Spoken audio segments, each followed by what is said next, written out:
Olá, bem-vindo ao segundo episódio do podcast universitário Voz do Acolhimento e Mulher Vulnerável.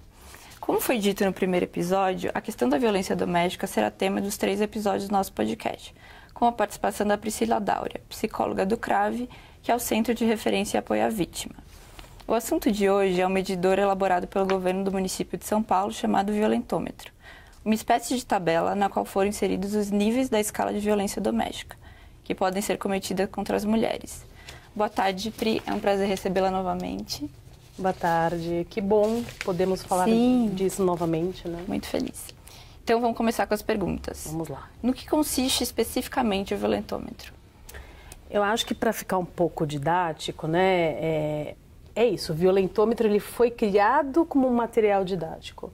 Ele foi importado, o governo do México, que fez lá em 2012, num centro de estudos sobre o gênero.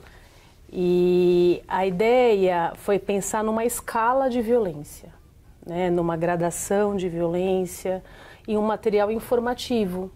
Então, foi o governo federal que fez e algumas prefeituras adaptaram, exatamente. Entendi. Adaptaram, traduziram. Como se fosse um parâmetro de condutas abusivas. Isso. Então, foi traduzido como termômetro da violência, violentômetro, né? Então, pensando nessa gradação, numa temperatura... níveis, né, de violência. Isso. Dividido por cor, né? Para ficar mais visual. Ilustrativa, exatamente. Certo. E quais são os graus na escala de violência que constam no medidor? Então, vai de violência desde mais leve, e mais leve aqui a gente está considerando uma violência que é mais aceita socialmente, mais naturalizada socialmente, mais verbal. Então, por exemplo, piadas ofensivas, chantagens, mentiras, dar um gelo, né? A gente vai passar por outras aqui, até a violência fatal. Sim. Né? Eu acho que esse primeiro grau de violência toda mulher já passou em algum nível, né? Porque é cultural. A gente tem, eu acho que se a gente pode fazer um paralelo, né? Um termômetro de temperatura, por exemplo, né? A gente medica uma criança que está com algum quadro viral, com alguma doença, ou a gente mesmo, né? Uma febre de 37,8 para cima, né? Começam alguns sintomas de dor no corpo, pode ter coriza, pode ter um mal-estar, né, no corpo, então a gente acaba medicando. Certo. Então a ideia do termômetro é esse, assim, que temperatura que a gente percebe da violência que pode começar a ficar grave, né, que precisa de uma intervenção naquele momento. Então, nesse primeiro grau, a gente teria que observar, né? Porque a violência tende a aumentar quando tem essas condutas. Isso, são 3 escalas, desde uma escala mais leve, mais verbal, até uma escala em que a violência física é mais aparente, onde acontece o feminicídio, por exemplo.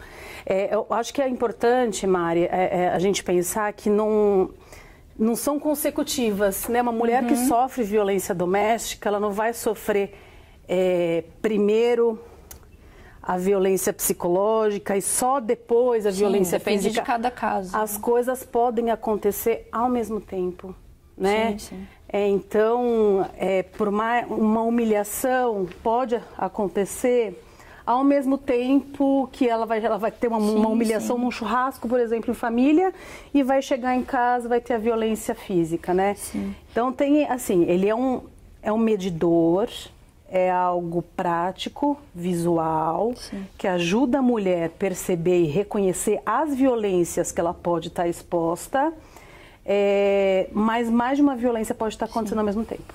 E eu queria reforçar aqui no primeiro grau a questão do enciumar, porque os crimes passionais têm como base o ciúme, né? Eu acho que talvez seria a principal conduta para a mulher observar.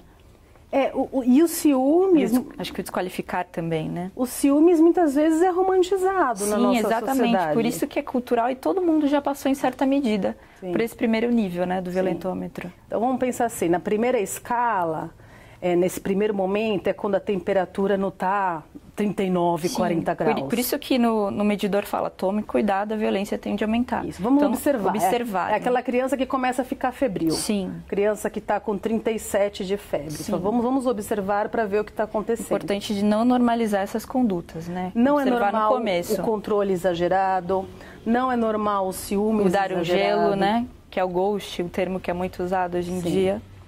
Então, piadas ofensivas, chantagear, mentir, esse tipo de manipulação. Enganar. Sim. Certo. E nesse primeiro estágio, o que você recomendaria para as mulheres que notaram que estão vivenciando parceiros que têm essa conduta? Em qualquer estágio, é sempre importante a mulher ter uma rede de apoio, né? Isso para, acho que qualquer pessoa, né, que esteja vivendo em sociedade, ela perceber que sozinha é muito difícil lidar com qualquer problema, né? E uma mulher em situação de violência sozinha fica mais difícil. Então, ela ir criando uma rede protetiva, uma rede de apoio. Então, pode ser uma vizinha, uma colega de trabalho, se ela trabalha, amigas, familiares.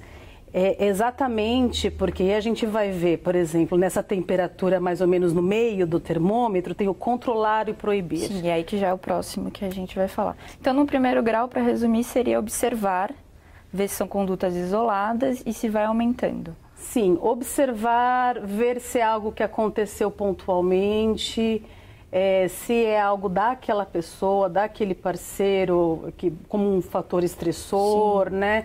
Mas, e principalmente, não aceitar, se manter desculpa, atenta, né? Se manter atenta, falar e ir começando a pensar que tudo bem pedir ajuda, Claro. né?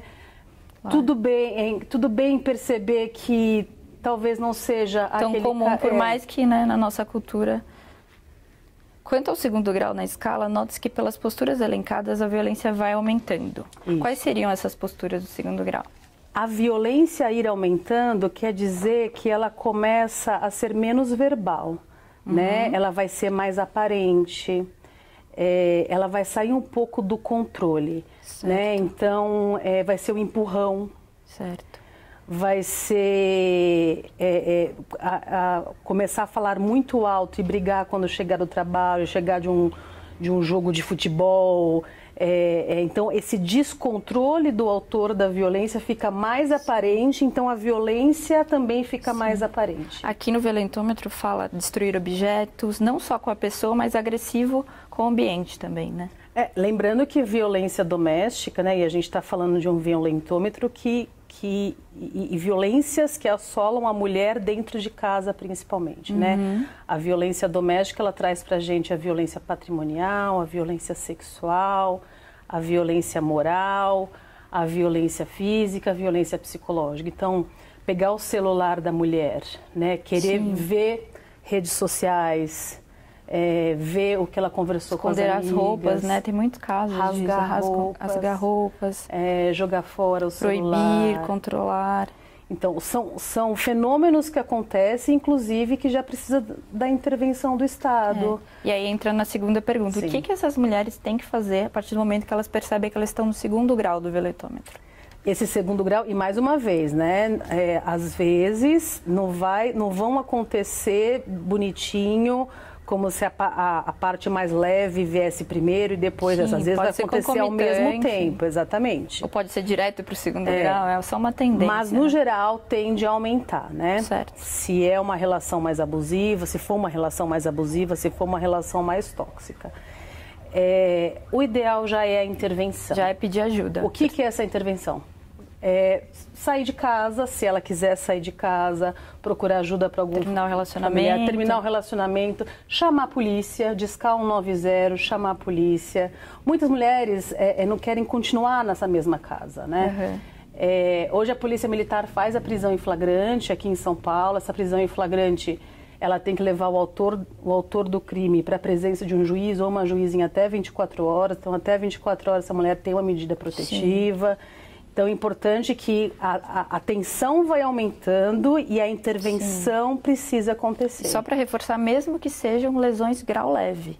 Um tapinha. Não importa. Não importa. As mulheres têm que perceber que elas não podem sofrer esse tipo de violência. Muitas vezes não percebem porque a gente acaba normalizando. Exato. Por isso que é tão importante a gente reforçar isso.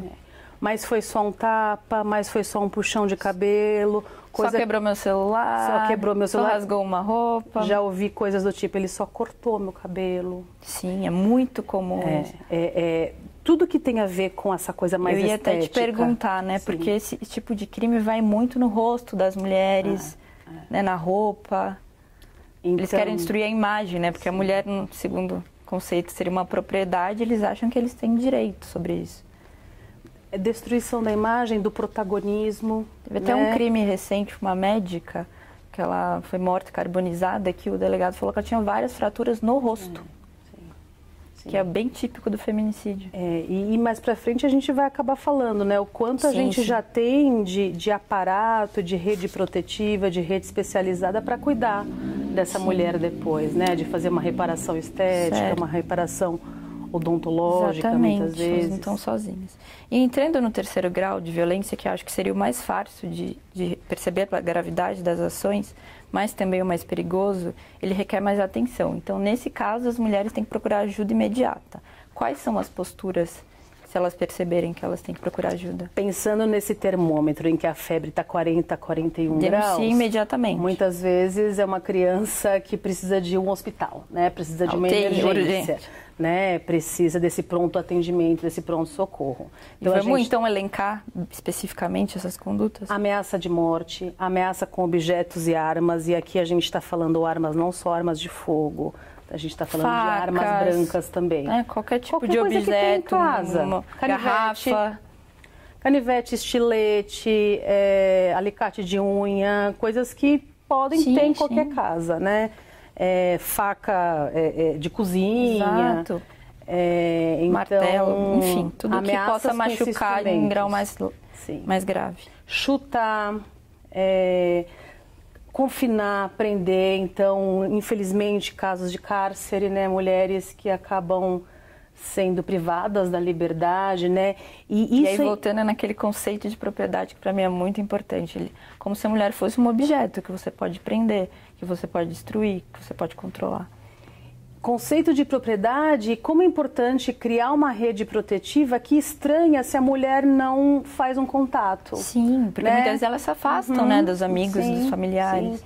Então, desconfiar. Então, ao mesmo tempo que a mulher é importante essa rede protetiva com familiar, amigos, às vezes um profissional da saúde, né, do próprio posto de saúde. Um vizinho, nem que não seja amigo. Você que faz parte de uma rede, perguntar como aquela pessoa está também. Né? Porque a gente também pode ser um agente, pode ser um agente que chama a polícia, com certeza, pode ser um agente... observar, né, ao lado. Sim. E aí tem outras condutas que falam forçar uma relação sexual, abuso sexual, violentar.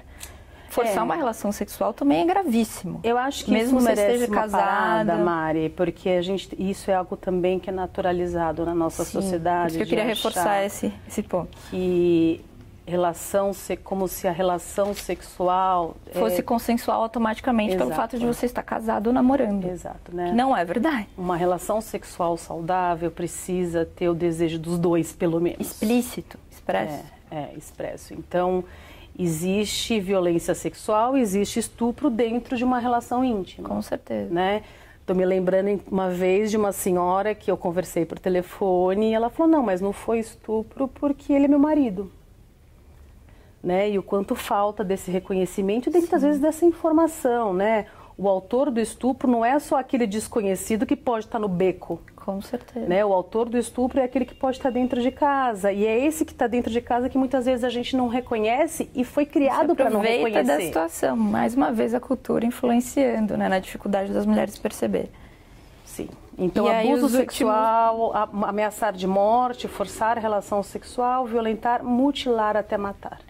E aí, espero que todo mundo tome as providências para não chegar no feminicídio. Lembrando que o feminicídio, ele só acontece dentro de relações íntimas.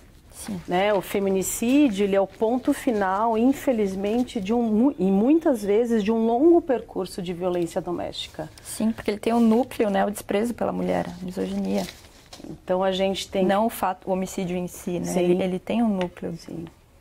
A violência de gênero, ela é um grande desafio para a gente garantir direitos humanos, né? Então, a ideia de um violentômetro, a ideia de um termômetro que mostre as violências, para a gente perceber isso no plural. Sim, de forma mais didática. Muito perceber boa ideia, violentômetro. As violências, perceber que a gravidade vai aumentando, perceber que chega um momento que o Estado precisa entrar, que a mulher sozinha não vai conseguir, que a culpa não é dela. Com certeza. Acho que é a parte mais difícil, né? Desmistificar essa culpa.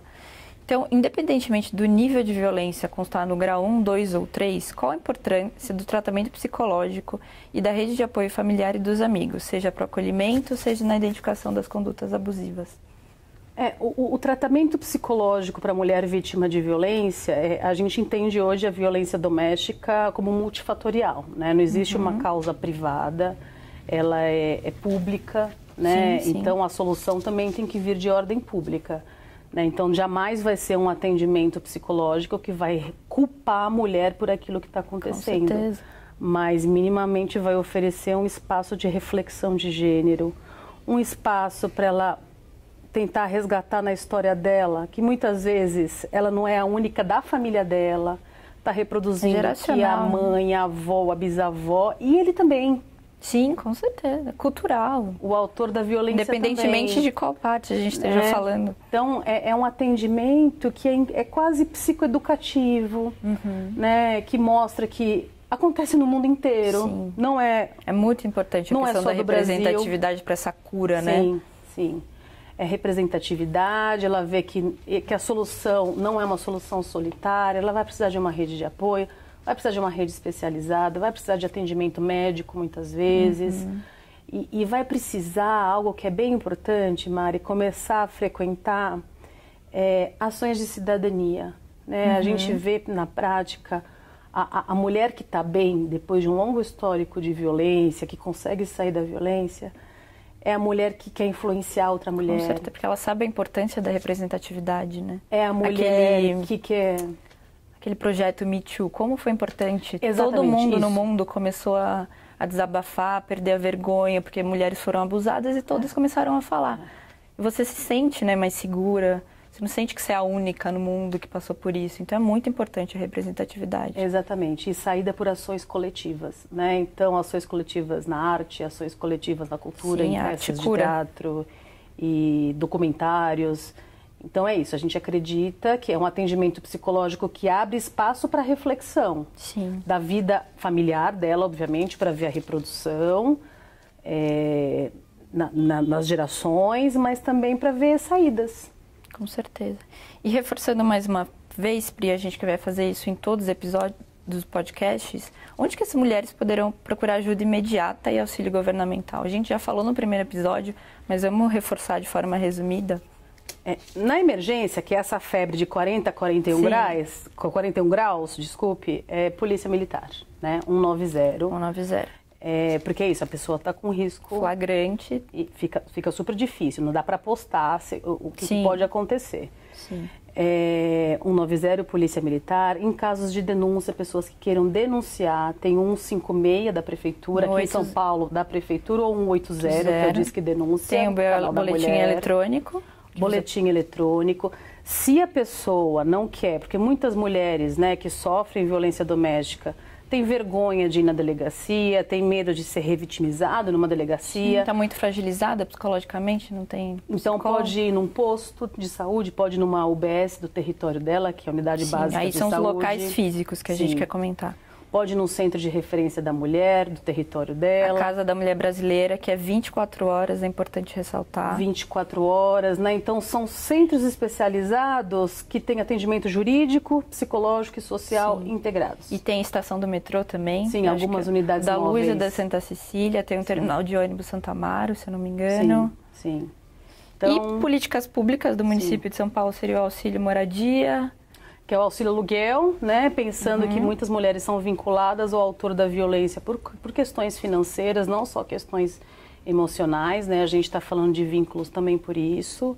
Tem um dos guardas municipais. Sim, Guardiã Maria da Penha, que fiscaliza a medida protetiva. Sim. O projeto Fênix, que é maravilhoso. Que é da Coordenadoria da Mulher do Tribunal de Justiça, que faz toda a reparação estética e encaminha para dentistas, né? Pensando mais uma vez, né? As agressões... Voltando, que é sempre, na maioria dos casos, pelo menos. Vem muito para o rosto, vem muito para o maxilar. Quantas mulheres acabam perdendo a dentição? Queimaduras, sim, né? Eu sim. vejo vários casos. Então, eles fazem toda essa reparação. Tem o projeto Tem Saída. Sim, Tem Saída que pensa na empregabilidade, que é né? super importante para a mulher recuperar a autoestima, algumas a independência. Algumas empresas privadas que já têm cotas, como se fossem cotas, né?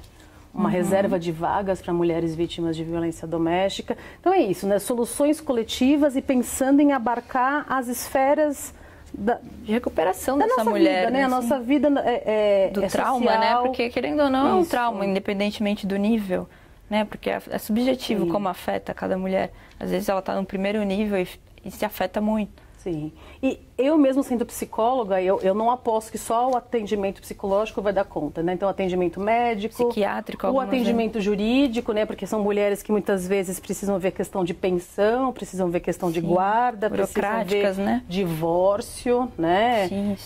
Questão de moradia, tudo isso está disponível nas defensorias públicas. Sim, gratuito. Tudo gratuito. Sim. Então, Pri, queria muito agradecer a sua participação novamente no nosso podcast. As suas explicações e orientações são essenciais para que possamos entender melhor as condutas de violência, muitas vezes veladas, que a maioria das mulheres já sofreram ou estão sofrendo no momento. Quero agradecer também o apoio fundamental da Escola de Magistrados da Justiça Federal da Terceira Região e do professor José Carlos Francisco, idealizador do projeto.